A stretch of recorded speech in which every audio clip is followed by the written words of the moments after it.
How is it possible to be eating so few calories and still not losing weight? In this video, I'm going to give you the 5 most common reasons that happens and what to do about it coming up. Welcome to For Faith Fitness, the #1 YouTube channel for helping you fight obesity. If you feel like you're in the middle of that fight, consider sticking around and subscribing because that's all I talk about, and I promise with the right education, you're going to win. A heads up that attached to one of these points later in the video is a very important, almost essential tool for you to figuring this out, so make sure to stick around for that. The first reason this may be happening to you is that your body has gotten used to the amount of calories that you're taking and it's made adjustments. So there's really only 2 ways you can go about combating this, and that is #1, to slowly increase your calories about 100 to 200 a week until you reach maintenance level, let it get reused to that maintenance level, and then cut them back down, which is going to end up resulting in the same problem you're having here, but at least it's something. Or 2, probably the better one, is to zigzag your calories. You can do it on a weekly or a daily basis, but I'll give you an example. Let's say you're trying to eat, just for easy math purposes, let's say you're trying to eat 2,000 calories a day. You could eat 1,900 on Monday and 2,100 on Tuesday, or a bigger zigzag is usually ideal, where you're eating 1,800 on Monday and 2,200 on Tuesday for an average of 2,000 calories every other day, but your body will never adjust to that lower calorie limit. Reason #2 this could be happening is that you're eating too few calories. Yes, it's true. If you eat more calories, sometimes that does actually help you lose weight if you've been in a caloric deficit for far too long or too hard of a caloric deficit. This is going to happen somewhere around 1,000 to 1,100 calories for women, maybe 1,200, and around 1,500 to 1,700 for men, where you start to dip a little bit too low and your body will start to hold things back. By eating more calories, your body will know, hey, I can release this fat, because think of it from your body's perspective. It wants to hold on to that fat. You're not eating enough. It says, I don't want to give up my one source of energy. It has to give it up a little, but not very fast, because it's holding on to it to protect you. So what do you do about this? Again, you're going to increase your calories about 100 to 200 every week, so very slowly, maybe even 50 calories a week, until you reach that maintenance level. And then for a whole month, maybe longer, I want you to focus on your fitness. Focus on getting more fit, so that whenever you drop your calories again, you are now working harder than ever, you're more capable than ever, your lungs and heart are healthier than ever, and you feel good about yourself. And then you can really come back, scorch those calories, and your body won't be adjusted to those calories, and you're really going to start losing weight. The third thing that could be happening is that you're not actually eating too few calories, and this happens to the best of us. You get some hidden calories, maybe you're eating barbecue sauce and everything, or maybe you start adding ranch to your salads every single time, or whatever it is, you're getting some hidden calories.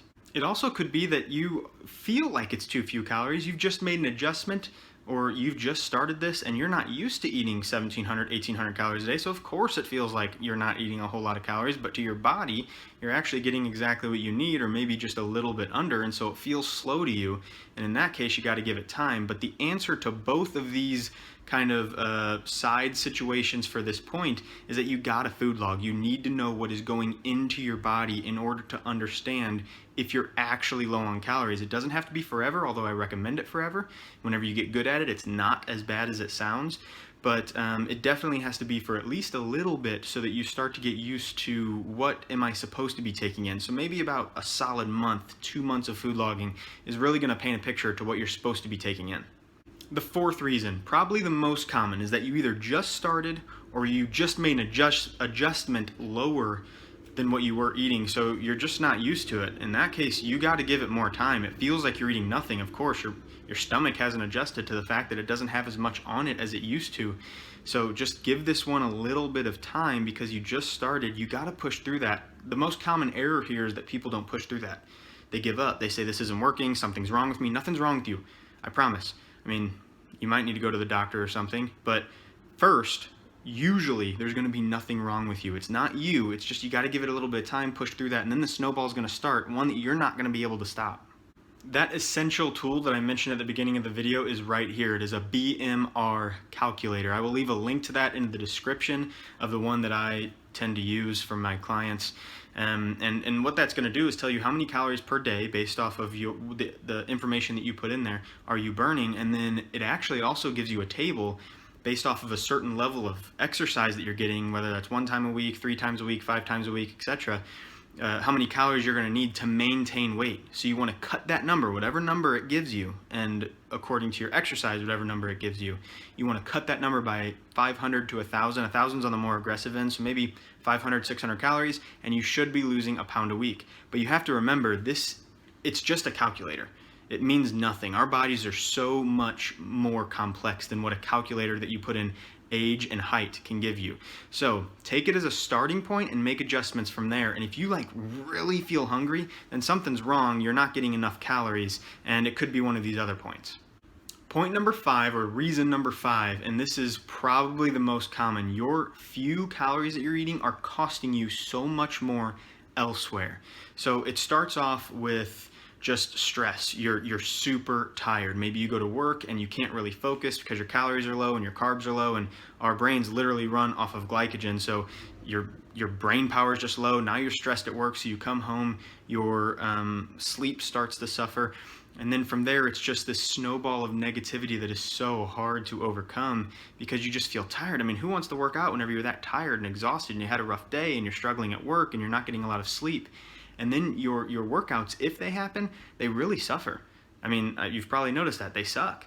You're not getting the calorie burn that you would normally be getting, and that is where you increase the calories, again, 100 to 200 a week, until you feel like you're getting more energy, you feel better. And that this almost is the exact same point as the one where you're eating too few calories, more calories will help you. Because in this case, seriously, you're going to be burning more calories, you're going to be feeling better, you're going to be less stressed, and hormones have so much, there's so much in this point. And I'm sorry to just splurge all this on you in this one point, but guys, you got to be eating enough calories to feel good, to be thinking clearly, and to have awesome fueled workouts. The main thing I want you focusing on here is slowly increasing your calories. Focus on fitness. You might need to take a week or two off completely and just do really light exercise, but once you're back in it, focus on fitness, and especially for this point on stress relief. I mean, get some meditation, get into a relationship with God if you don't already have one, get deeper into your relationship with God if you do have one.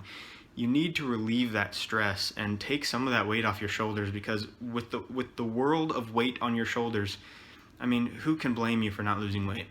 Hey guys, if videos like these are helping you lose weight, then consider clicking on one of the next videos here, because again, all I talk about is weight loss and overcoming obesity. And I promise, if you watch my videos, you're going to get an awesome education and you will succeed.